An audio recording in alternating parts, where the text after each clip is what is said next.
لە شاری کەرکووک و بە دروشمی بەرەو لا مەرکەزیەتێکی دەری چوست و چالاک یەکەمین کۆنفرانسی زانستی بەڕێوە چوو. کەرکووک زۆر پێویستی بەو دەسەڵاتە لا مەرکەزیەیە،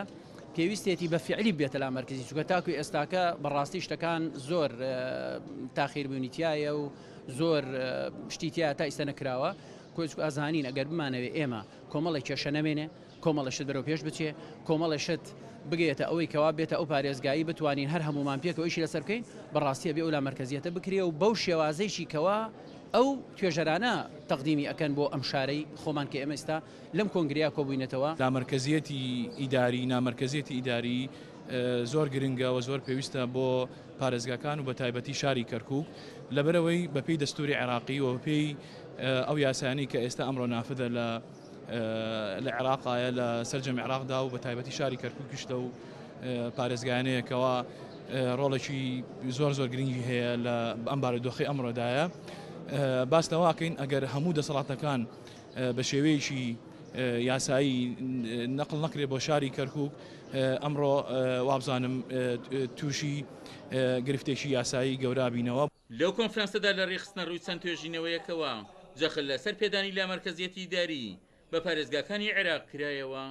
بەداخەوە تاوان حکوومەتی اتحادی و لە ڕێگەیەوە وزارەتی کە بە مادەی 45 یاسای 21 2008 تێمارکرا و ئەبواە لە بابلین لە 15 لە هەشتی 2015 ئەبووە ئەم هەنگاوانە هەمووی جێبەجێ کرا و دەسەڵاتەکان بگوازایەتەوە پارێزگاکان عێراق زۆر سستن بەهۆی کێبڕکەی سیاسی و بەرژەوەندی تاکە کەسی و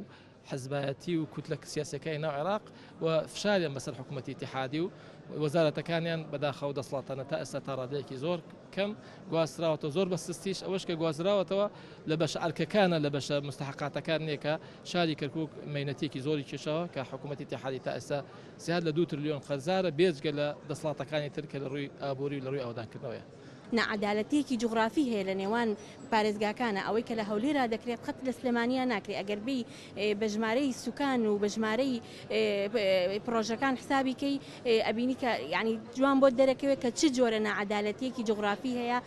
ئەمە لە ئەنجامی نەبوونی لا مەرکەزیەتەکە وای کردەوە. هەروەها ئەمە بەنسبەت محافەزەکانی تریشەوە بە تایبەتی لە کەرکووکە ئەمە ڕاستە ئەگەر بێت و لا مەرکەزیەت هەبێ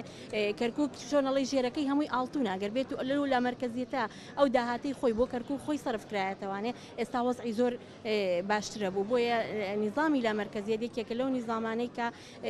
چارەسەرێکە بۆ بەرەو پێشبردن و بۆ بەرەو پێشبردننی نیزامی حکومڕانی و بۆ دروستکردنی ئیسلاح یعنی چاکسازی لە عێراقدا بە شێوەیەکی گشتی. لە کاتێکدا لە عێراق پێدانی لا مەرکەزیەتی داری بە پارێزگاکان بە یاسا ڕێکخراوە کەسی بەغدا ئامادە نیە دەسەڵاتی وەزارەتەکانی بۆ پارێزگای کەرکووک شۆڕ بکاتەوە کە ئەم لایەنەش لە ڕابردوودا کۆست بۆ لە بەردەم خزمەتکردنی کەرکووک لە هەموو ئاستەکاندا. عومەر غەریب، کورسات نیوز، کەرکووک.